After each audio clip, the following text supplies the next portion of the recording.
दोस्तों, आज की कहानी है सासू माँ। आप दोहिती के लाड लड़ा सकती हो तो पोती के क्यों नहीं। दोस्तों, कहानी शुरू करने से पहले अगर आपने चैनल को सब्सक्राइब नहीं किया हो तो कर लीजिए ताकि आपके पास पहुंच सके हर नया वीडियो।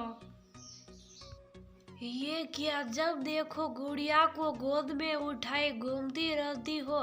घर में इतना काम है और तू है कि बस बेटी को शुभ कराने का बहाना लेकर काम से जी सुरा लेती है। बहू, हमने भी बच्चे पाले पर कभी काम से जी नहीं सुराया। अब ये बर्तन और रसोई कौन संभालेगा।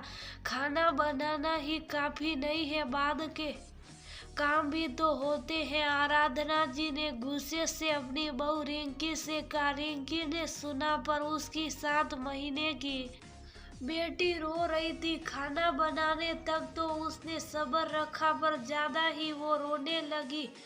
मैं वो उसे शुभ कराने पहुंच गई। माँ की गोद पहचानते ही गुड़िया एकदम से शुभ हो गई पर आराधना जी गुस्से में बड़बड़ाना शुरू हो गई। उन्हें बहू का इस तरह बीच में काम छोड़कर जाना जरा भी अच्छा नहीं लगा।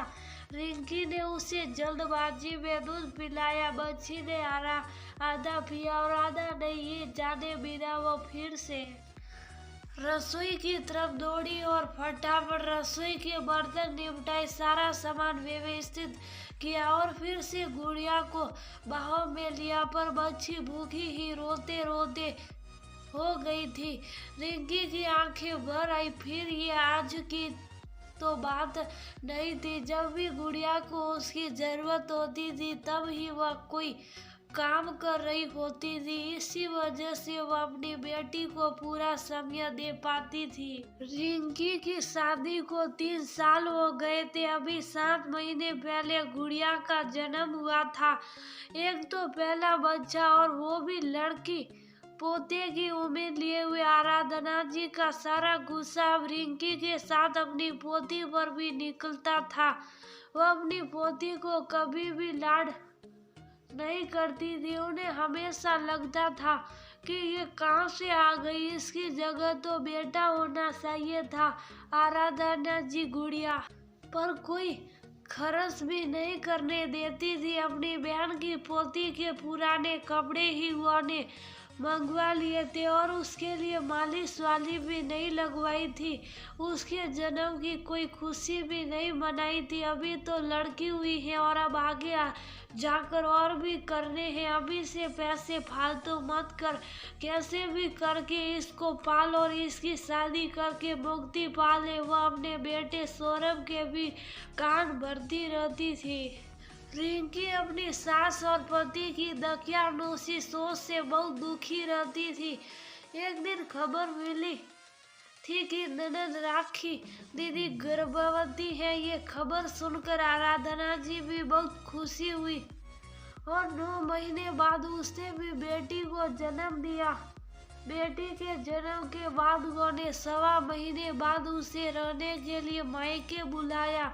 राखी अपनी बेटी के साथ रहने को आ गई तो आराधना जी ने मालिश वाली लगवाने को बोला तो रिंकी ने टोक दिया। मम्मी जी, लड़की जाती है, इसकी मालिश में पैसा खर्च क्यों करना, दहेज में काम आएंगे। ये सुनकर राखी को बहुत अजीब लगा पर आराधना जी का चेहरा उतर गया। एक दिन राखी की बेटी रो रही थी और वह चाय पी रही थी तो वह उसे गोद में उठाने के लिए दौड़ी तो रिंकी फिर से बोली, दीदी रोने दीजिए, अब लड़की ही तो है, इसे गोद में उठाकर इतना लाड लड़ाने की क्या जरूरत है। एक दिन तो इसे सले ही जाना है, आप आराम से बैठकर चाय पीजिए।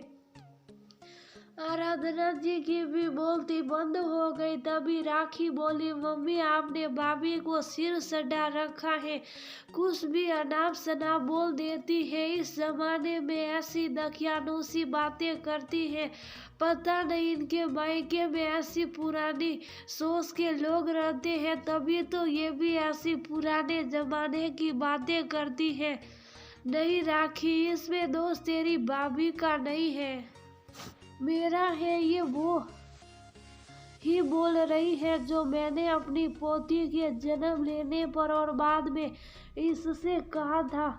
इसकी नहीं, मेरी सोच दकियानूसी है, पर इसने मेरी आंखें खोल दी। जब मैं अपनी दोती के लिए मालिश वाली रख सकती हूँ, उसे नए कपड़े दिलवा सकती हूँ, इसके जन्म की खुशी मना सकती हूँ, इसके इतने लाड लड़ा सकती हूँ, तो पोती के क्यों नहीं। आराधना जी ने अपनी पोती को गले लगा लिया और देर तक उसके लाड लड़ाती रही।